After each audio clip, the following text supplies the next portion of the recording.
Welcome back to the Community Corner podcast, where we explore the companies in the S500 through the lens of behavioral finance. I'm Arnav. And I'm Nikhil. Today, we're turning our attention to Eli Lilly Co, a global pharmaceutical leader known for its innovations in medicine and healthcare. We'll be discussing how behavioral finance impacts their decision-making, diversity and inclusion efforts, adaptation to different markets, and how they compare to other companies in the industry. Let's dive in. Eli Lilly has a long history of developing life-saving medications, but from a behavioral finance perspective, how do biases like risk aversion and the availability heuristic influence their decision-making, particularly in drug development and pricing? Risk aversion is a significant factor in Eli Lilly's approach to drug development. The pharmaceutical industry is inherently risky, with high costs and long timelines for bringing new drugs to market. Eli Lilly,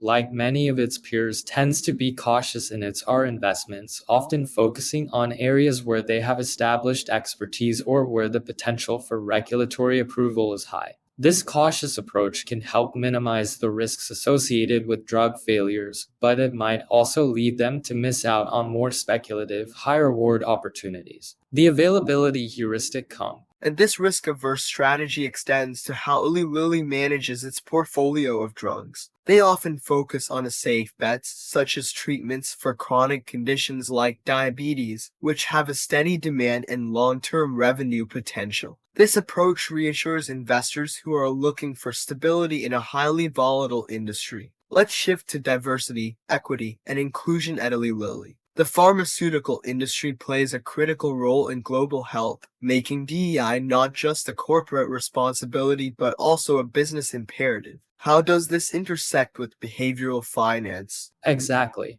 Investors in pharmaceutical companies like Eli Lilly often prefer a steady, reliable stream of income rather than the ups and downs associated with high-risk drug development. This reinforces a conservative approach to innovation, which, while safer, might limit the company's potential to disrupt the market with breakthrough treatments. Eli Lilly's approach to DEI is increasingly important, both from a social responsibility perspective and as a factor in attracting and retaining talent. From a behavioral finance perspective, their DEI initiatives can be seen as a way to align with broader societal values, which can positively influence investor sentiment. Companies that prioritize DEI are often viewed as forward-thinking and socially responsible, which can attract ESG-focused investors. However, the challenge for Eli Lilly is to ensure that their DEI efforts are genuine and effective rather than superficial. Investors today are more attuned to the social impact of the companies they invest in, and they are likely to reward companies that demonstrate a real commitment to DEI. For Eli Lilly, this could also mean developing drugs that cater to underserved communities, which aligns with both their business goals and social responsibility. That's right. By integrating DEI into their core business strategy, Eli Lilly not only fulfills its ethical obligations but also strengthens its market position and investor appeal. Speaking of global markets, Eli Lilly operates in numerous countries with varying healthcare needs and regulatory environments. How does the company adapt to these different markets, and what role does behavioral finance play in this? Eli Lilly's ability to navigate different regulatory environments and adapt its products to meet local healthcare needs is critical to its success. From a behavioral finance perspective, this can be seen as a strategy to manage uncertainty and risk. By tailoring their approach to different markets, Eli Lilly can mitigate the risks associated with market entry and regulatory compliance.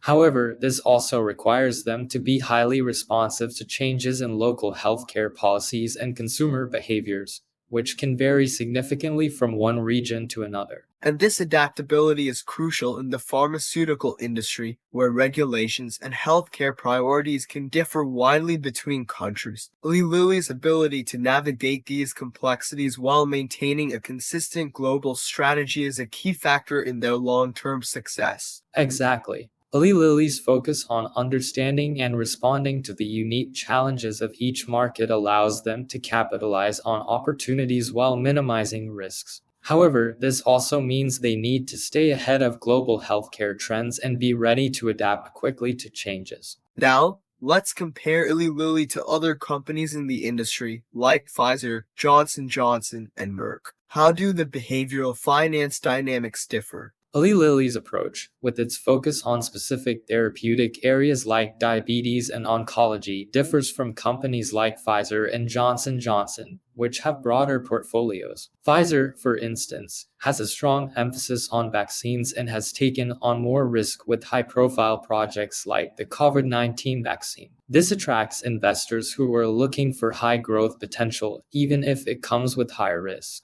Johnson & Johnson, on the other hand, benefits from its diversified business model, which includes consumer health products and medical devices, offering more stability. Eli. And unlike some of its competitors, Eli Lilly has maintained a relatively conservative approach, focusing on areas where they have deep expertise and a strong track record. This can appeal to investors who prefer stability and predictability over the potential volatility of more diversified or risk-taking companies. Absolutely. Each of these companies has its own behavioral finance dynamics that influence how investors perceive their value and potential risks. For Eli Lilly, the focus on specialized, high-demand therapeutic areas combined with a cautious approach to innovation provides a unique value proposition in the pharmaceutical industry. To sum up, Eli Lilly's approach to business is deeply influenced by behavioral finance principles, whether it's through their risk management in drug development,